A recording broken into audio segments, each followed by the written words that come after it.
That is enough said. What's up, Heat Nation? Your boy Ernest here, back with another Miami Heat Talk video. Guys, before we move forward, you know what I'm going to ask, but I'm going to ask it anyway. Don't forget to like, share, subscribe. We're pushing to 6,000 subscribers. Now, let's get that out of the way, and together, let's go on another Miami Heat Talk adventure. Today, you guys, it is the final game of the regular season. The Miami Heat close out the 2025 season with a game tonight against the Washington Wizards. Now, it was reported earlier today that multiple players in the starting lineup will not play today. Bam Adebayo, Tyler Hero, Andrew Wiggins will be out today. And makes sense, you guys. The Miami Heat really don't have anything to play for. Right now, the Heat are the 10th seed. They're locked in as the 10th seed. They're going to go into the play-in tournament game against Chicago next week.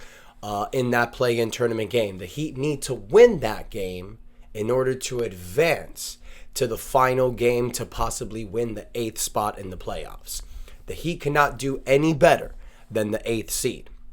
So the Heat have to win 2 games to get the 8th seed of the playoffs, and the reward is going to be the Cleveland Cavaliers in the first round matchup. So it's getting pretty tough, you guys. I'm not going to lie. It's going to be pretty tough. This is a little bit different this year because the Miami Heat, the last 2 years, we've been a play-in team also, but we've been the 8th and the 7th seed. So we've had 2 opportunities to win this game, which means if we lost the first game, we still had another shot to win another game to get the 8th spot because we were always hovering the 7th and 8th seed.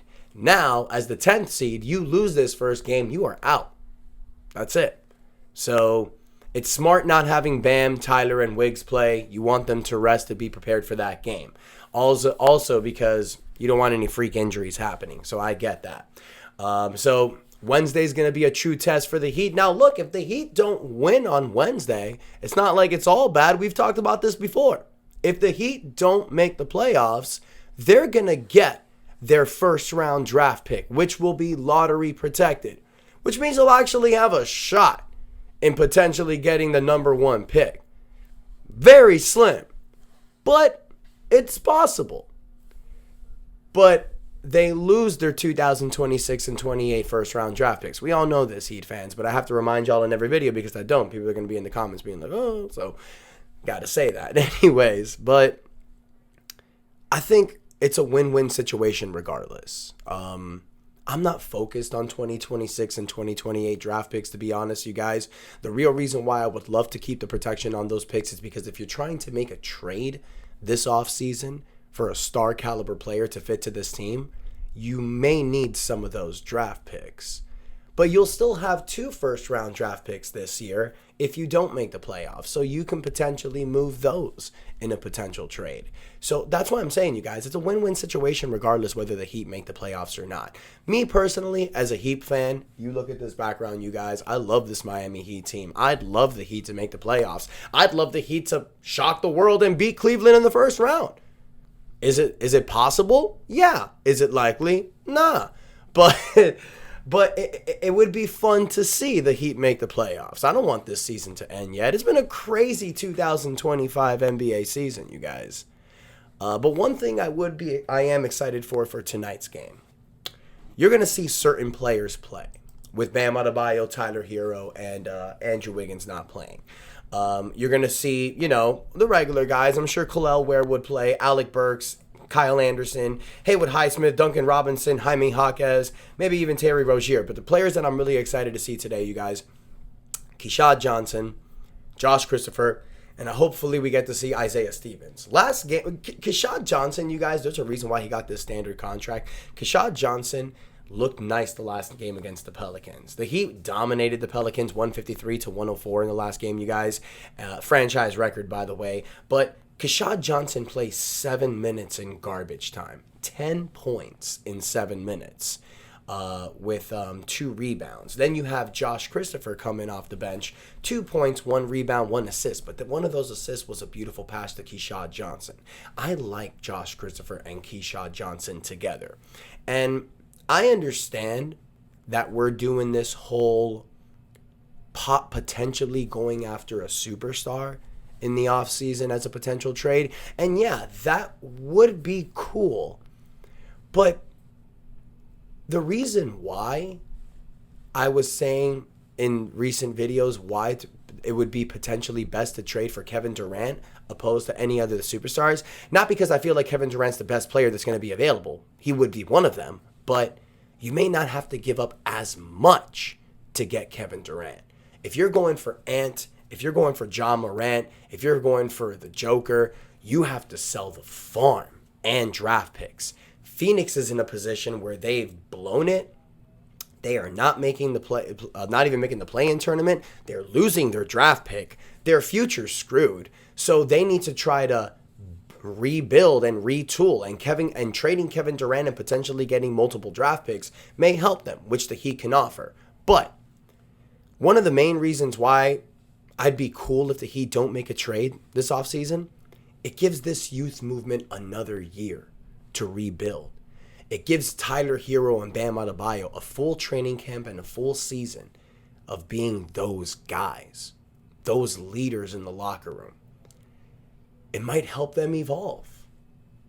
You may see Khalil Ware break into another dimension. Davion Mitchell, when they bring him back, he can add another element.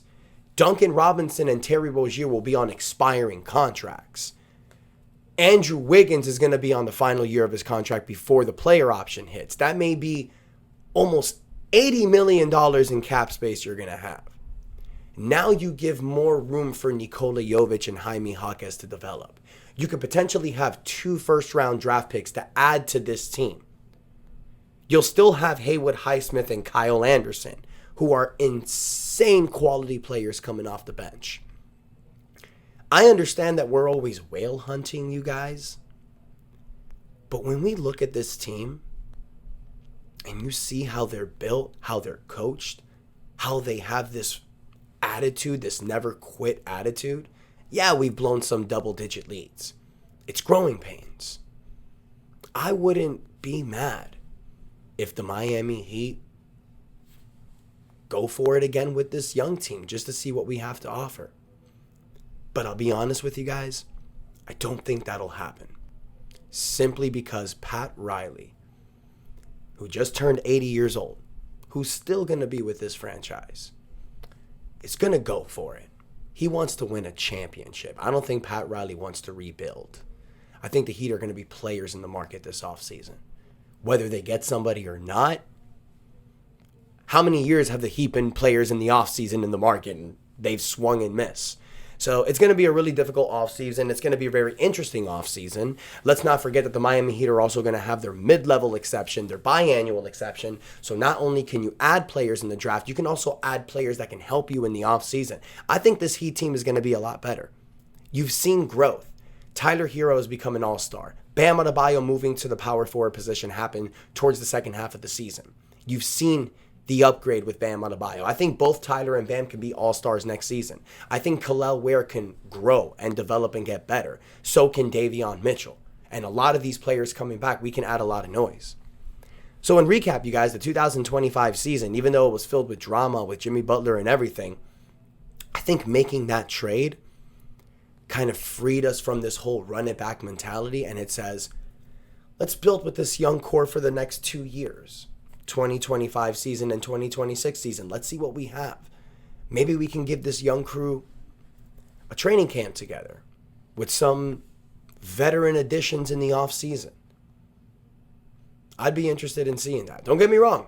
I'd love to trade for a whale. But it'd be nice to see this team run it back. Just to see what this youth movement can do. So Heat Nation, let me know what you think. What would you prefer this off season? Do you think the Heat should go for John Morant, Kevin Durant, maybe try to go for another type of player? Or do you think that we should retool this team? See what they've done. So look at the positives. Yeah, they had a 10-game losing streak, but they followed that up with a 6-game winning streak because they stuck together. And a lot of times when these teams build this bond and chemistry, they get better. Tyler and Bam can come next season as captains, as leaders, with a chip on their shoulder. I'd be really interested in seeing that, you guys. But I want to hear from you, Heat Nation. Let me know what you guys think in the comments. Don't forget to like, share, subscribe, because we are pushing to 6,000 subscribers, guys. Thank you so much for the continued support. And together, thank you, guys. And until next time, your boy Ernest out. And that's enough said. Yeah, buddy. Let's go.